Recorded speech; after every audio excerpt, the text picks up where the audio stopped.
I want to talk about a smaller fund this week, and it's interesting because of the way it functions. The FT India Dynamic PE Ratio Fund of Funds, and that's quite a mouthful. Now, most fund names are fairly self-explanatory, but this fund is a little more complicated. Let me explain this to you. It's a hybrid fund. It balances debt and equity in a completely automated manner. Now, what it uses is the price-earning ratio of the Nifty index to set its equity exposure. Now, what I understand this means is basically the PE ratio tells the fund manager whether the stocks are overpriced or underpriced, and he accordingly decides if he wants to increase or decrease his equity exposure. Now, this is sort of a different way of rebalancing, which is something we've been asking investors to do for a couple of weeks. Well, let's go across to Dhirendra Kumar right now. Dhirendra, do you think this sort of rebalancing works?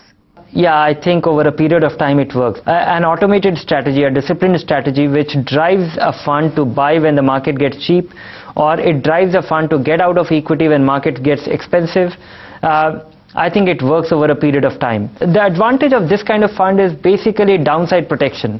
Just to put it very simply for people who are watching, what would you recommend investors do with this fund? Should it be the one fund that I buy and rely on, or should it be a fund that I buy to complement the other more aggressive funds that I have in my portfolio? What can I do with an interesting fund like this one? No, this is a fund which can well be, if you have to buy one fund, it can, and if you're a conservative investor, if you don't like your money going down by 50%, if that upsets your, and the other thing is that if an investor has to put a large amount of money at one go in a fund and doesn't want to do a SWP or doesn't want to do a SIP, it could well be a one fund solution for many investors.